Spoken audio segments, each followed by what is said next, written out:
General Hospital spoilers reveal that the tides are turning once again in Port Charles. And this time the waves are being stirred by the long-anticipated return of a character whose absence has echoed louder than most, T.J. Ashford.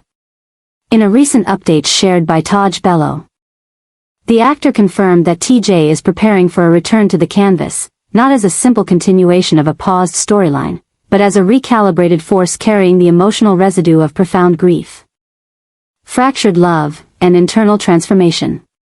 It has been months since fans last saw T.J. on screen.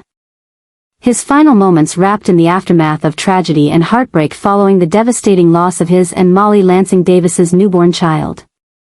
That trauma had not only destroyed their future as parents but fractured the very bond that had once made them one of Port Charles's most steady and reliable couples. Since then, the silence surrounding T.J.'s whereabouts has fueled speculation, but now, with this revelation, it becomes clear that his return will not be quiet, nor simple. It will arrive wrapped in chaos, obsession, and the weight of unfinished emotional reckoning. Bellow's announcement signals more than just a casting update. It represents one of the most significant adjustments in the emotional architecture of General Hospital's current narrative framework. This is a story no longer built on domestic drama or romantic misalignment. This is a story reborn through the lens of loss, isolation, and an obsession with meaning in the face of grief. T.J.'s time away has not been passive. Behind the scenes of Port Charles, a transformation has been building. In the silence of absence, T.J. has been recalibrating, questioning not only who he is but what he wants to return to. The character who once served as a pillar of reason, morality, and unwavering logic now steps back into the story bearing the scars of emotional collapse and the complicated layers of a man who has seen his ideal future burn to ash. And while T.J. has been reconstructing himself off-screen, Molly's world has only unraveled further in his absence. What once seemed like resilience has revealed itself to be avoidance. What appeared to be independence is now seen for what it is: detachment, avoidance, and a slow unraveling of emotional clarity. Molly has buried herself in law, in politics, in intellectual control mechanisms meant to keep grief at bay, but the cost has been profound. She is no longer the same woman T.J. left behind. She is sharper, colder, and increasingly unpredictable. Her choice is driven by an obsession with reclaiming control in a life where the most natural element, motherhood, was stripped away from her without mercy. The tension between what she is trying to build and what she refuses to grieve is growing unbearable, and T.J.'s return is the detonation point that will bring everything crashing back to the surface. This convergence is not accidental. It is the kind of slow-burning, pressure-cooked narrative reset that General Hospital does best. Two characters whose parallel descent into emotional chaos has taken place off-camera, now colliding in a space where their silence will be louder than any argument they've ever had. T.J.'s return will not be soft or symbolic. It will be catalytic. It will be the reintroduction of a ghost into Molly's already splintered psyche. It will force her to face not just him, but herself, her grief, her buried guilt, and her fear that the strongest relationship she's ever known may have already slipped too far out of reach. But it's not only about Molly. T.J.'s return represents a broader thematic shift, an obsession with closure, a demand for emotional truth in a world that thrives on repression. He will carry with him a new perspective, a hunger to understand why everything unraveled, and perhaps even a quiet fury at how easily he was erased from a town that once called him son, student, doctor, friend. The obsession won't be visible in his words. It will be visible in his eyes, in the stillness between sentences, in the way he watches Molly navigate her new, colder life without him. His presence will haunt her, not because he is angry, but because he is the living embodiment of everything she tried to forget. What makes this storyline so potent is that neither character is in the wrong, and yet both are deeply damaged. Molly tried to survive. T.J. tried to heal. But survival and healing are not the same. And now, as they stand at the intersection of what could be repair or permanent collapse, the obsession isn't just with each other, it's with identity, with forgiveness, with the impossible question of whether love can survive unspoken trauma. The emotional architecture here is delicate, but also ripe for implosion. And the writing seems primed to lean into that fragility, building tension not with dramatic proclamations but with the slow, suffocating presence of two people who once knew each other completely but are now strangers with shared grief and incompatible dreams. This storyline will not exist in isolation. The ripple effects of TJ's return will reach every corner of Port Charles. Alexis will be forced to reckon with how she advised Molly during TJ's absence. Christina will face the uncomfortable reality that her sister's perfection is fraying at the edges. The legal community, once a source of power for Molly, may become a battlefield for emotional displacement. And the medical world, once a sanctuary for TJ, may now feel like a graveyard of missed opportunities and detached empathy. Every environment they touch will become a mirror for their unresolved pain. Meanwhile, fans should prepare for what this truly is, an emotional war. Not one of shouting, but of restraint. Not of betrayal, but of abandonment. Not of villains and heroes, but of survivors and their ghosts. The obsession at the heart of TJ's return is not about reclaiming love, it is about confronting the abyss that formed when love disappeared. Whether that confrontation leads to reconciliation or destruction remains to be seen. But one thing is certain, this is not a quiet homecoming. It is the unleashing of everything that's been suppressed. It is the sound of silence breaking apart.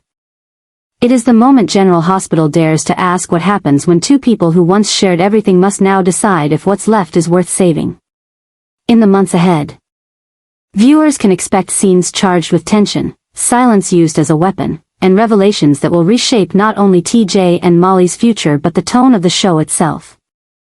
This isn't just a couple finding their way back. It's a deeply layered reckoning, an arc that will explore grief, obsession, forgiveness, and the fragile boundaries between healing and hiding.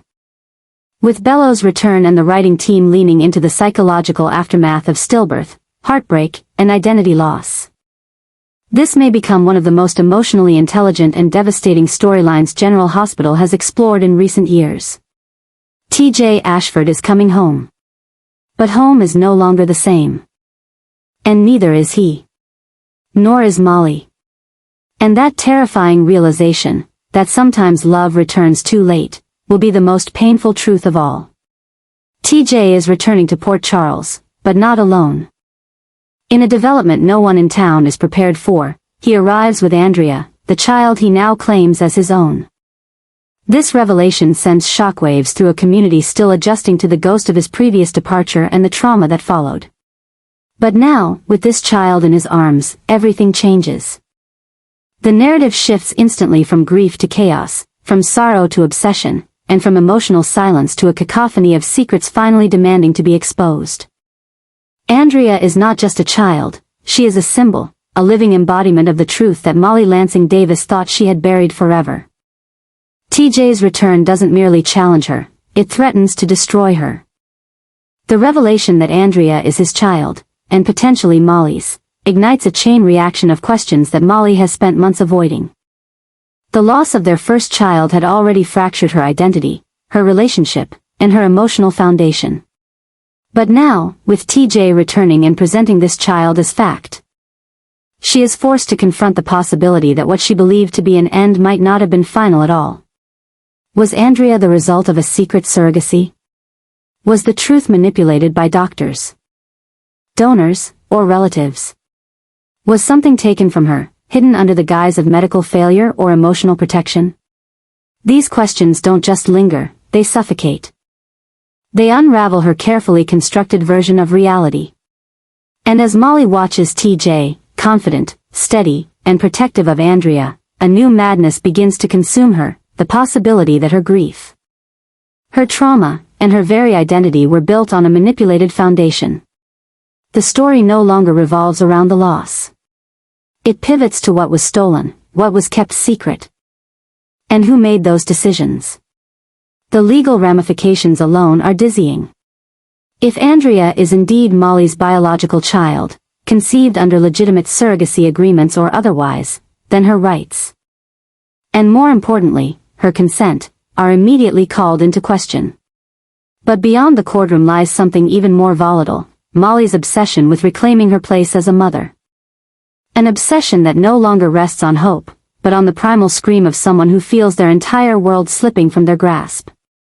This emotional storm reshapes every scene Molly enters. Her voice becomes sharper. Her eyes linger longer. Her smiles vanish. There is no joy, no celebration.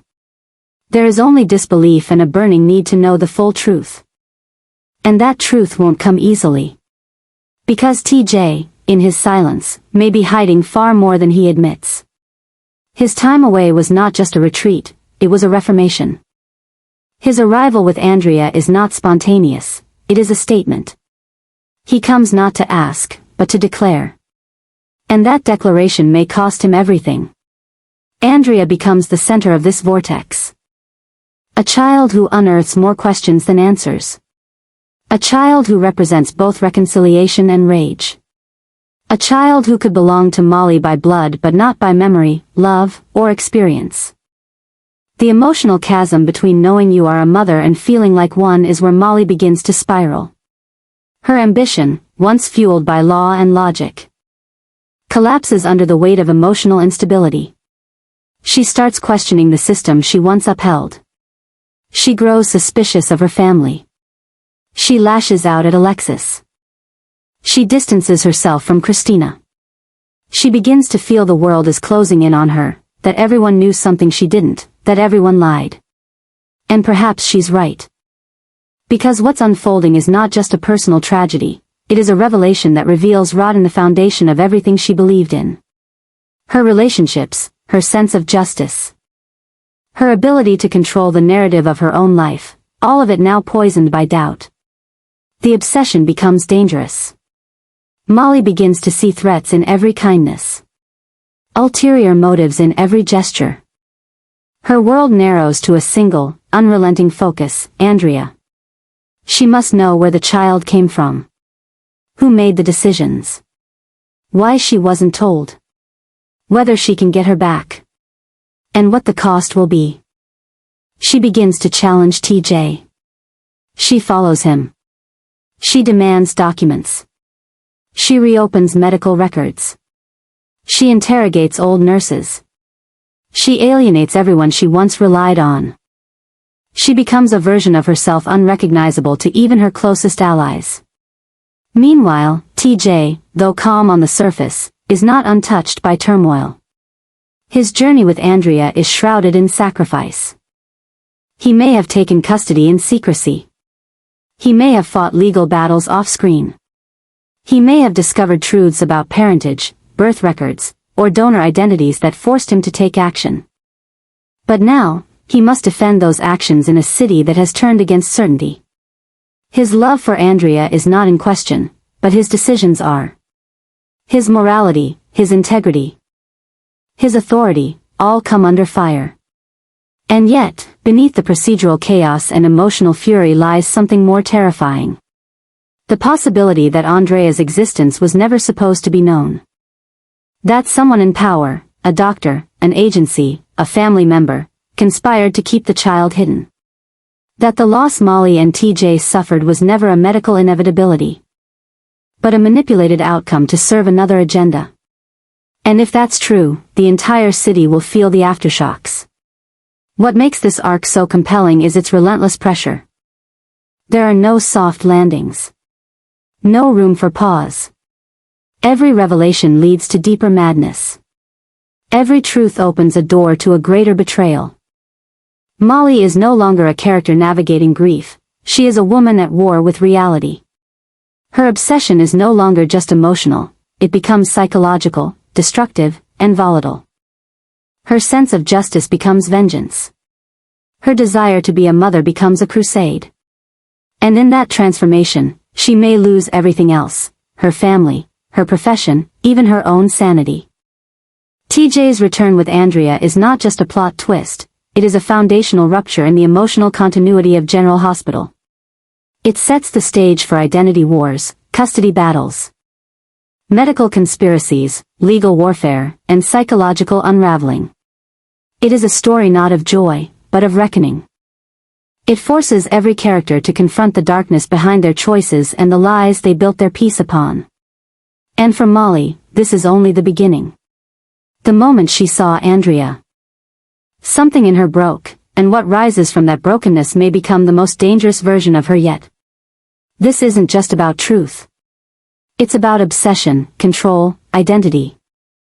And the terrifying question, what happens when a mother is created not through childbirth, but through betrayal? And what happens when that mother decides she will stop at nothing to reclaim what was taken from her? General Hospital is about to find out. Tanisha Harper. The actress portraying Jordan Ashford on General Hospital is stepping into one of the most emotionally charged and narratively explosive arcs the show has introduced in recent memory. As the mother of TJ, her character is being repositioned at the epicenter of a swirling storm of secrets, betrayal, and long-buried truths, one that is only intensifying with TJ's shocking return to Port Charles. This isn't just a reunion between mother and son, it's a collision of past mistakes, present obsessions, and a future that may be more unstable than either of them could have anticipated. Jordan has long operated as a pillar of moral clarity, a woman bound by duty, justice, and personal sacrifice. But this new storyline is pushing her beyond the edge of those boundaries and forcing her into territory she has never publicly acknowledged. The darkness of maternal guilt and the instability that comes when your most guarded truths are on the verge of being exposed. The return of TJ with Andrea, a child whose existence is tethered to a labyrinth of secrets, doesn't just catch Jordan by surprise. It rips open a fracture in her own carefully buried past. As fans speculate about the true origins of Andrea and the events that unfolded during TJ's absence, the camera is beginning to turn toward Jordan, who suddenly seems more tense, more calculated, and less in control than ever before. It raises one vital question: what does Jordan know, and what has she been hiding? This is not simply a mother welcoming her son home. This is a woman trying to manage the fallout of a decision that may come back to haunt her entire family. Her silence during TJ's disappearance, her cryptic statements regarding the surrogacy aftermath, and her increasingly unstable presence in scenes all point to one truth: Jordan is part of the story behind Andrea. And her role in that story may be far from innocent. This marks one of the most dramatic narrative adjustments the show has dared to attempt in recent years. The recalibration of Jordan from stoic enforcer of justice to potentially compromised maternal figure turns the character on her head, forcing viewers to re-examine every interaction she's had since December 2024. Her previous role in TJ's life, while supportive, was often distant, motivated by duty rather than emotional openness. Now, with Andrea's presence and the unraveling of the truth behind TJ's absence, Jordan must confront the possibility that her calculated restraint has backfired, and that her silence may have cost her not only her son's trust, but also her moral standing in the eyes of the community she's long fought to protect. The tension between Jordan and Molly is also escalating into a full-blown war of emotional attrition. Molly, already spiraling due to TJ's return and the shock of Andrea's presence, now sees Jordan not as an ally, but as a potential threat. If Jordan knew anything about Andrea's existence, whether directly or indirectly, Molly will view it as an unforgivable betrayal. And once that distrust sets in, there will be no going back. Jordan will be forced to defend not only her choices as a mother, but her decisions as a law enforcement officer and public servant. Her reputation, her relationships, and her legacy all hang in the balance. The storyline is no longer about who did what, it's about what happens when those who were meant to protect become part of the cover-up. The emotional temperature of Jordan's scenes is already rising. Her composure is cracking. Her words are shorter, her reactions sharper. She is no longer operating from a place of certainty but from a place of containment, holding back truth after truth while the world around her teeters on the edge of emotional collapse. Tanisha Harper's performance is capturing this descent with haunting precision, using silence and restraint to communicate a woman who knows more than she can admit, and who fears the moment her son discovers the depth of her complicity. Because once he does, their bond may never recover. The shock of TJ's return is not simply about a child coming home, it's about the explosion of suppressed guilt, and nowhere is that more evident than in Jordan's storyline. Her need to preserve control is rapidly transforming into obsession, and it's becoming increasingly clear that she will go to extraordinary lengths to keep certain truths hidden. Whether it means confronting medical authorities, intimidating hospital administrators, or emotionally manipulating those closest to her. Jordan is walking a tightrope that is thinning with every lie left unspoken. And if she slips, the impact will be catastrophic, for her, for TJ, and for everyone caught in the fallout. As General Hospital continues to expand this arc, it's clear that Jordan Ashford is no longer a background player in her son's narrative, she is now one of its central architects. Her actions, her secrets, and her unraveling restraint are pushing the show into a psychological and emotional terrain it hasn't explored in years. And with Tanisha Harper anchoring this transformation with layered, emotionally intelligent performances, the audience is witnessing a character evolution that's both thrilling and terrifying. This is not a story about redemption, it's a story about reckoning. And for Jordan, that reckoning is no longer a distant threat. It's here. It's now. And it's being driven by the return of the one person she thought she could protect by staying silent, her son. With TJ's reappearance and the presence of Andrea exposing everything Jordan tried to bury, General Hospital is proving once again that the greatest danger isn't in what's said, but in what's been hidden for far too long. And Jordan, whether she's ready or not, is about to learn that the past doesn't stay buried. It comes back, in the form of children, consequences, and the kind of truth that can destroy everything.